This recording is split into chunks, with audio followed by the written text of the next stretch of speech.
Hello everyone and welcome back once again.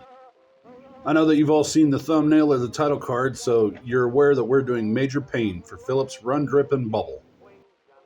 That's a bit of a long name. Anyway, this is one of those videos that's probably going to irritate a few collectors. This particular car is what they call a Zamac. Basically all that means is that the material that they use has been clear coated rather than painted. It just occurred to me that that's probably a pretty poor description. The car is a duster. The material it's made of is called Zamac. There, yeah, I got it. For those of you who have been watching the channel for a while, you know what the process is. For those that don't, it's easy enough. I'll drill out the pegs, separate the frame from the body, and any other accoutrement like that little motor. I'll put the body into the goo, and then I'll start working on the rest of the details. Of course, after the goo has done its thing, I'll rinse it off and then polish it up.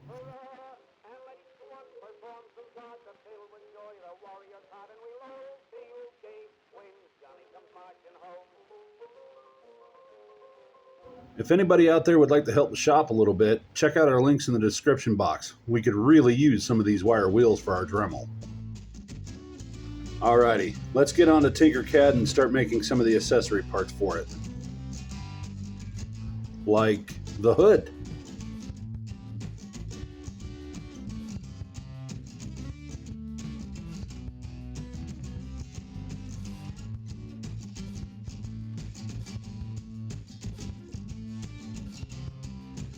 Now, the hood itself won't be that difficult to make. Even putting the proper sized hole in it won't be that bad. However, aligning the hole with the air cleaner that we're going to put on the engine later, that's kind of a different story.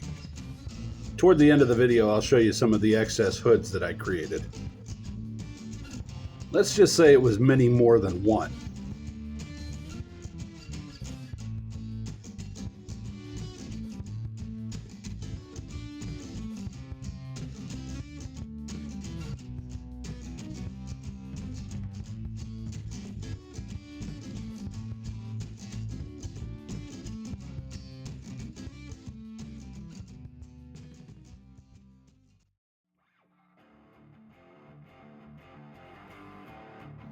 Would you look at that? It's a hood.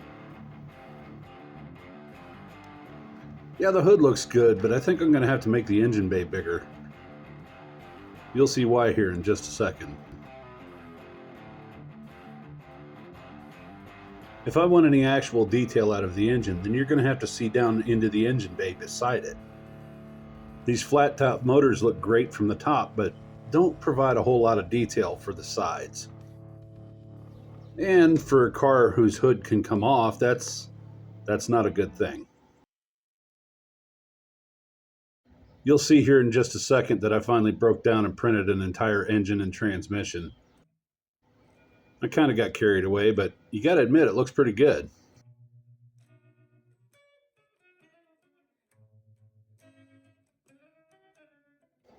All right, let's get to chopping that engine bay out. I should probably be wearing some kind of protective glove. This is getting really hot really fast.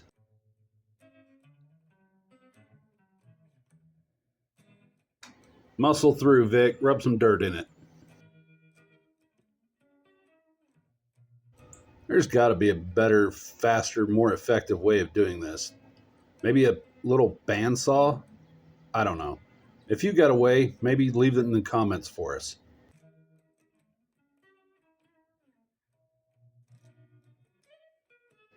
Alrighty, I'm going to try to get a few fitments in and let's see how she looks.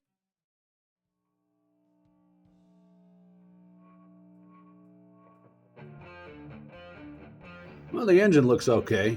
Might be a little big, even with the engine bay cut out.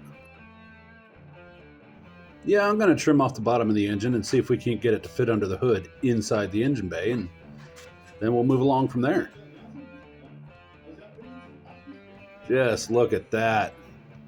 It's like I said, a little big, but not bad all in all. Of course, I have to modify the interior so that the transmission will actually slide up under the dashboard.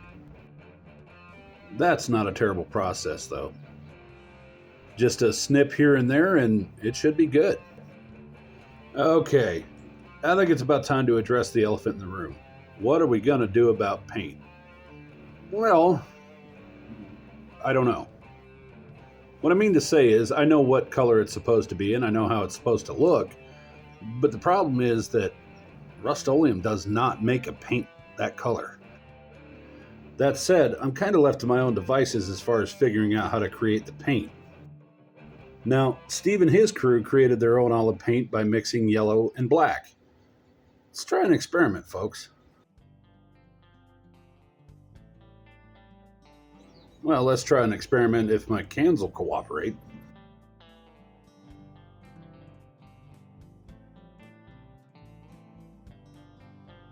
Oh my word, I cannot believe that that is working.